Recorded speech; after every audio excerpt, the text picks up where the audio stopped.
আসসালামু আলাইকুম রহমতুল্লাহ বরাকাত। নতুন একটি স্লোগান দেওয়ার জন্য খুব মন চাইতেছে, সেটা হলো যে জেগেছে রে জেগেছে, ভাগুরা নেতারা জেগেছে।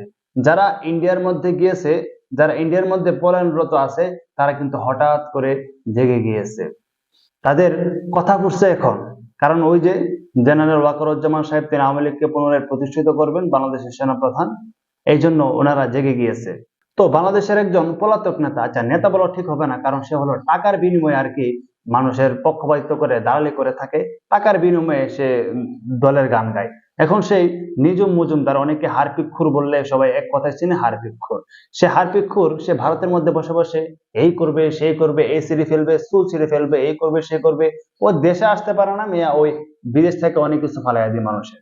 এখন সেই নিজুম মজুমদার ওই হারপিক-খুর একটা পোস্ট করছে, সেটা হলো যে সেনা ভবনে আপনার 4 স্টার বেজ দেখে এই পানি ডাল খাওয়া হাবাদুল্লাহর মতি দেওয়ার কথা না, মতে কেন এমন গরম স্ট্যাটাস দেই, আর কেন আপনাকে চুরি পরে ড্যান্স মারতে বলি, বুঝছেন এবার? শক্ত হন সময় থাকতে। ওরে বাবু, ওই হারপিক তুই একটু বেশি বেশি করে হারপিক খেয়ে তারপর ভারত থেকে বাংলাদেশে আয়, এসে তারপর এরকম গরম গরম স্ট্যাটাস দে। ওই তো দেশে থেকে দিতে পারে, তুই তো বিদেশ থেকেও দিতে পারস না। বিদেশ থেকে শুধু উল্টা পাল্টা মদখোর গাঁজাখোরি কথাবার্তা বলস, মানুষকে বিভ্রান্ত করার জন্য। এখনো আওয়ামী লীগের যে নেতা কর্মী বাংলাদেশের মধ্যে আসে, তাদেরকে বিপদে ফেলানোর জন্য উল্টা পাল্টা কথা বলে সেই হারপিক। 4 স্টার বেস, ওই যে গত কয়েকদিন আগে 11 মার্চ 2025, 11 মার্চ ছাত্র নেতাদেরকে সেনা ভবনে ডেকেছিল সেই সেনাপ্রধান। সেই সেনাপ্রধানকে দেখে তারা কেন মতে দেয় নাই? ওই 4 স্টার বেজ আছে। আরে ভাই, 4 স্টার বেজের থেকে তো ওই মানে পুলিশের বন্দুকের সামনে এভাবে হাত পেতে দিয়েছিল, বুক পেতে দিয়েছিল, বুক পেতে দিয়েছিল গুলি করার জন্য। আরে পুলিশের বন্দুককে ডরায় নাই, নিজের মৃত্যু কবুল করে নিয়েছে। 1,500 মানুষ জীবন দিয়েছে এই আওয়ামী লীগের বিরুদ্ধে গণ অভ্যুত্থান করতে গিয়ে। ওরা বন্দুককে ডরায় নাই। আর ওই হারপিক্ষুর বলতেছে এই 4 স্টার বেস, 4 স্টার বেসকে দেখে ওরা কেন ডরায় নাই? ওরে বেস, বেস দিয়ে ওরা কি করবো? ওরা তো বন্দুককে ভয় পায় না, ওরা তো বন্দুককে ভয় পায় না, বন্দুকের নলের সামনে ওরা বুক পেতে দেয়। আর ওই 4 স্টার বেজের ভয় দেখায়। হারপিক্ষুরের ঘরে হারপিক্ষুর। ভারতে পলায় গেছো, সেখানে একটু ভালো থাক। আর যদি বেশি খাওয়া যেন উঠে শোলের মধ্যে, তাহলে দেশে আয়া দেখ তোর কেমন লাগে। এখন ওর কথা হলো যে ওরা মুতে দেয় না কেন? তোর মুখের মধ্যে মুতবো ওরা? তুই তো ভারতের মধ্যে বসে আসস, তুই দেশের মধ্যে আয়, ওরা তোর মুখের মধ্যে মুতে দিব, সমস্যা নাই। 4 স্টার বেস দেখে ওরা মুতে দেওয়ার কিচ্ছু নাই তো।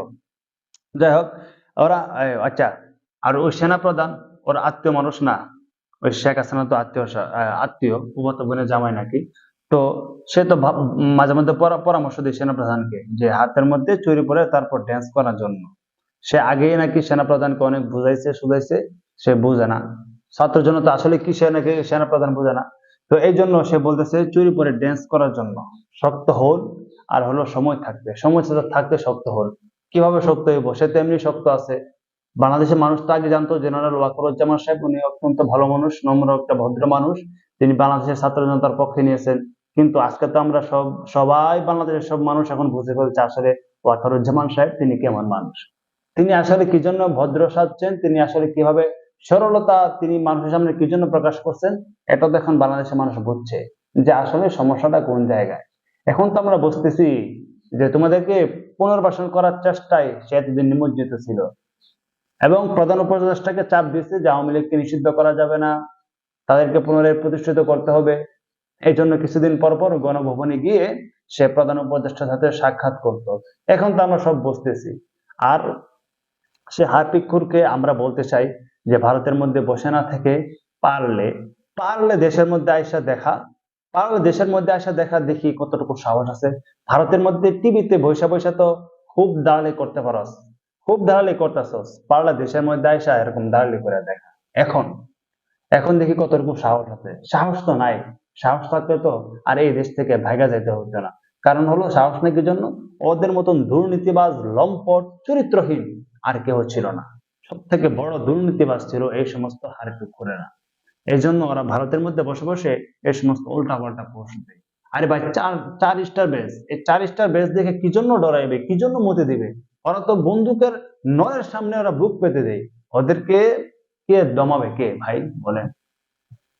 তোমাদের মতন পাতি নেতা ছাতি নেতারা হয়তোবা এই 4 স্টার বেজ দেখে ভয় পেয়ে যেতে পারো, কিন্তু বর্তমানের এই তরুণ সমাজ এই 4 স্টার বেজ আর 5 স্টার বেজ দেখে ইনশাল্লাহ ভয় পাওয়ার কিছু নেই। অন্যায়ের সাথে ওরা কখনো আপোষ করবে না, অন্যায়কে ওরা কখনো প্রশ্রয় দিবে না। আওয়ামী লীগকে পুনর্বাসন করার যত রকম চেষ্টা হোক না কেন, ওরা সব চেষ্টা বাংলাদেশের সাধারণ ছাত্র জনতাকে সাথে নিয়ে ইনশাল্লাহ ব্যর্থ করে দিবে।